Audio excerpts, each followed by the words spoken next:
Bismillahirrahmanirrahim. Assalamualaikum warahmatullahi wabarakatuh.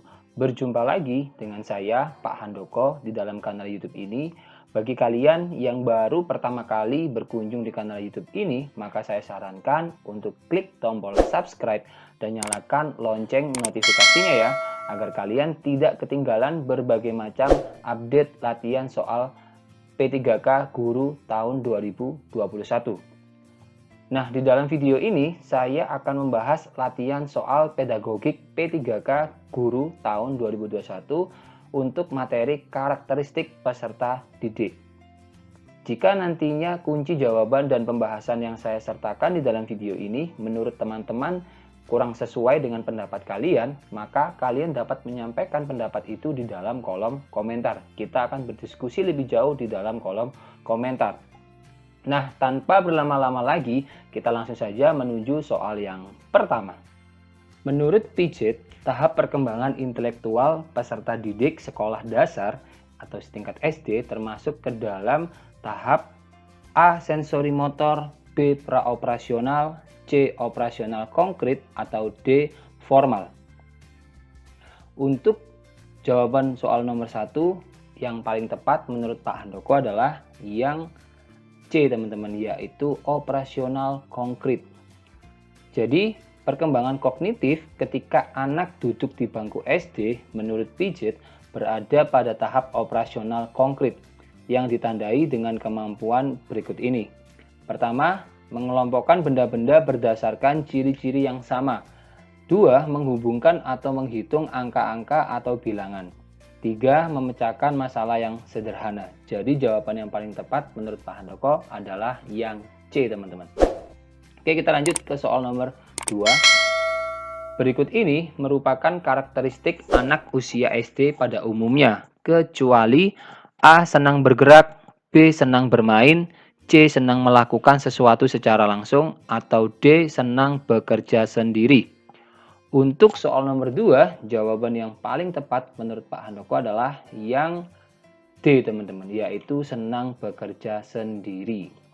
Jadi, peserta didik di tingkat SD biasanya senang bermain, bergerak, bekerja secara kelompok, dan melihat atau melakukan sesuatu secara langsung. Untuk itu, guru perlu mengembangkan pembelajaran yang menyenangkan bagi peserta didik tersebut. Jadi jelas ya, untuk soal nomor 2 jawabannya adalah yang D, teman-teman. Lanjut ke soal nomor 3. Anak dapat menampilkan sifat ingin tahu adalah karakteristik perkembangan anak usia SD, ditinjau dari segi A. Mental, B. Sosial, C. Psikomotorik, atau D. Emosional. Untuk soal nomor 3, jawaban yang paling tepat menurut Pak Handoko adalah yang A, teman-teman, yaitu ditinjau dari segi mentalnya gitu ya. Jadi secara kognitif pemikiran anak SD itu mengalami pertumbuhan yang sangat cepat. Pada usia dasar rentang 6-12 tahun, anak sudah dapat mereaksi rangsangan intelektual atau melaksanakan tugas belajar yang menuntut kemampuan intelektual seperti membaca, menulis, dan menghitung. Oleh karena itu, guru perlu memberi kesempatan pada anak memberi pertanyaan serta memberi komentar atau pendapat mengenai materi pelajaran yang dijelaskan oleh guru atau materi yang dipelajari. Jadi, jawaban yang paling tepat untuk soal nomor 3 menurut Pak Handoko adalah yang A, gitu ya. Oke, lanjut ke soal nomor 4. Memiliki kemampuan dalam melakukan koordinasi dan keseimbangan badan, misalnya ketika berjalan dan berlari dengan berbagai pola adalah karakteristik perkembangan anak usia SD ditinjau dari segi A. Mental, B. Emosional, C. Psikomotorik, atau D. Sosial. Untuk soal nomor 4, jawaban yang paling tepat menurut Pak Handoko adalah yang C, teman-teman, yaitu psikomotorik gitu ya. Jadi, perkembangan fisik anak usia SD mengikuti prinsip-prinsip yang berlaku, yang umum ya, yang meliputi tipe perubahan. Pada pertumbuhan fisik, karakteristik perkembangan perbedaan individual, perubahan yang terjadi pada masa ini yaitu perubahan proporsi yang mencakup perubahan tinggi dan berat badan. Pada masa ini, anak menjadi lebih tinggi, lebih berat, lebih kuat, dan lebih banyak belajar berbagai keterampilan. Perkembangan fisik pada masa ini tergolong lambat tetapi konsisten, sehingga disebut masa tenang. Jadi jawaban yang paling tepat untuk soal nomor 4 adalah psikomotorik, yaitu opsi C ya. Lanjut ke soal nomor 5. Tugas perkembangan anak di tingkat SMP yaitu A. Belajar bergaul dan bekerja dalam kelompok, B. Menerima dirinya sendiri dan memiliki kepercayaan terhadap kemampuannya sendiri, C. Mencapai kemandirian pribadi, atau D. Mencapai kematangan dalam hubungan teman sebaya serta kematangan dalam perannya sebagai pria dan wanita. Untuk soal nomor 5, jawaban yang paling tepat menurut Pak Handoko adalah yang B teman-teman, yaitu menerima dirinya sendiri dan memiliki kepercayaan terhadap kemampuannya sendiri. Jadi, berbeda dengan anak usia SD, anak usia SMP sudah dapat berpikir secara abstrak, sesuai dengan hipotesanya. Menurut William K., tugas perkembangan anak usia remaja sebagai berikut. A. Menerima fisiknya sendiri berikut keragaman kualitasnya. B. Mencapai kemandirian emosional dari orang tua atau figur-figur yang mempunyai otoritas. C. Mengembangkan keterampilan komunikasi interpersonal dan belajar bergaul dengan teman sebaya atau orang lain. D. Menemukan manusia model yang dijadikan identitasnya. E. Menerima dirinya sendiri dan memiliki kepercayaan terhadap kemampuan sendiri. F. Memperkuat self-control, kemampuan mengendalikan diri atas dasar skala nilai, prinsip-prinsip atau falsafah hidup atau Weltanschauung. G. Mampu meninggalkan reaksi dan penyesuaian diri, sikap atau perilaku yang kekanak-kanakan. Jadi, sesuai dengan pembahasan, maka yang paling sesuai adalah yang opsi B.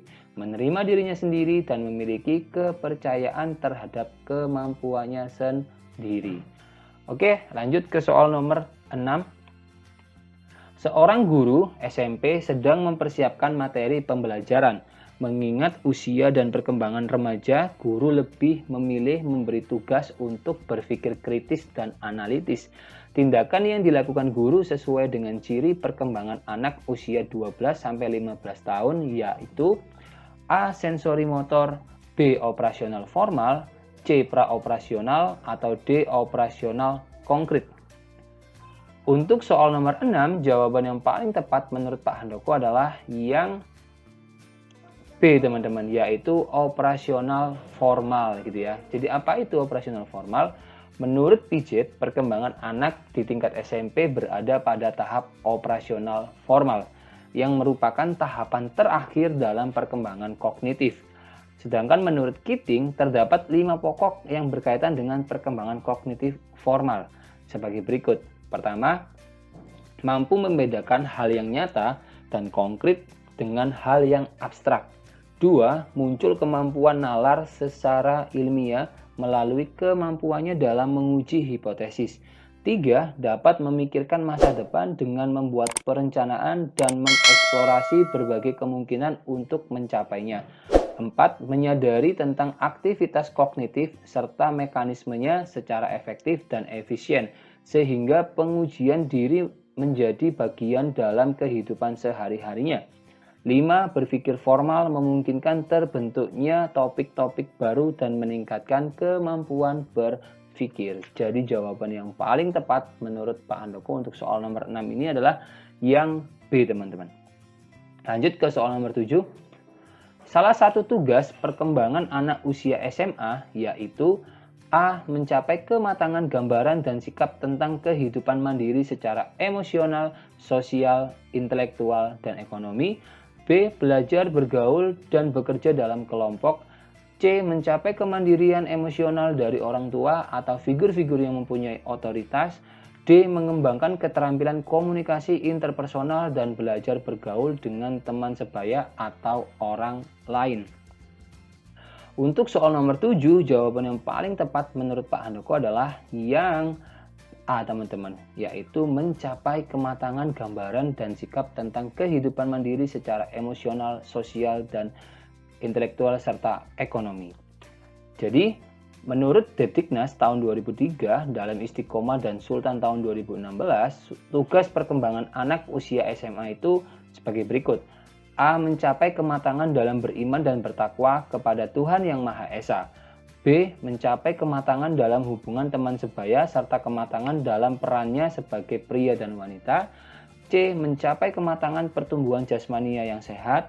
D. Mengembangkan penguasaan ilmu, teknologi, dan kesenian sesuai dengan program kurikulum, persiapan karir, dan melanjutkan pendidikan tinggi serta berperan dalam kehidupan masyarakat yang lebih luas.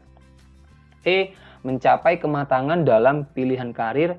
F. Mencapai kematangan gambaran dan sikap tentang kehidupan mandiri secara emosional, sosial, intelektual, dan ekonomi.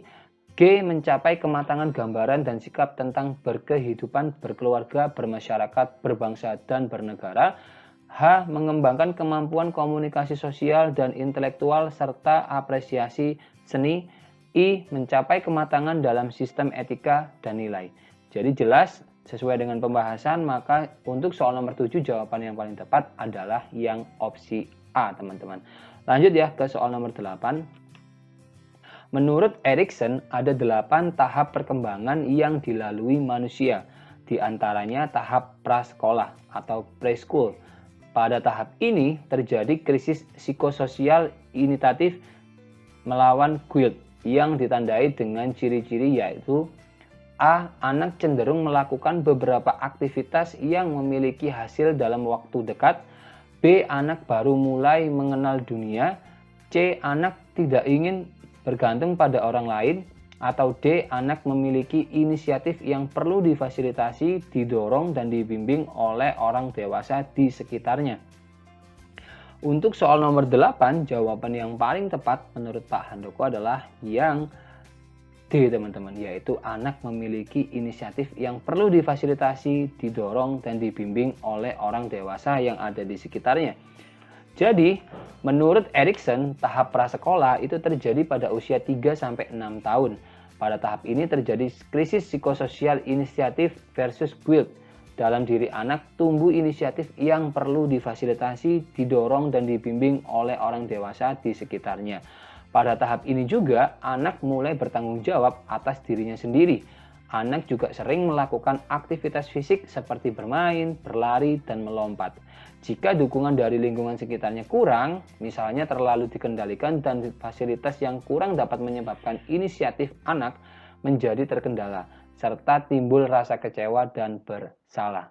Sesuai dengan pembahasannya, maka jawaban yang paling tepat untuk soal nomor 8 adalah yang D, teman-teman. Lanjut ke soal nomor 9. Cara berpikir anak pada tahap praoperasional ditandai dengan salah satu ciri yang disebut perceptually bound, yang berarti bahwa A. Anak mengenal hubungan sebab akibat secara tidak logis. B. Menganggap bahwa semua benda itu hidup seperti dirinya. C. Anak menilai sesuatu berdasarkan apa yang dilihat atau didengar. D. Anak mencoba melakukan sesuatu untuk menemukan jawaban dari persoalan yang dihadapinya. Untuk soal nomor 9, jawaban yang paling tepat menurut Pak Handoko adalah yang C, teman-teman, yaitu anak menilai sesuatu berdasarkan apa yang dilihat atau didengar gitu ya. Jadi, cara berpikir anak pada tahap praoperasional ditandai dengan ciri-ciri. Pertama, transductive reasoning, yaitu cara berpikir yang bukan induktif atau deduktif tetapi tidak logis. Kedua, ketidakjelasan hubungan sebab akibat, yaitu anak mengenal hubungan sebab akibat secara tidak logis.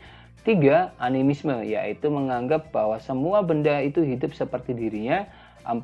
Artificialism, yaitu kepercayaan bahwa segala sesuatu di lingkungan itu menjadi jiwa seperti manusia. 5.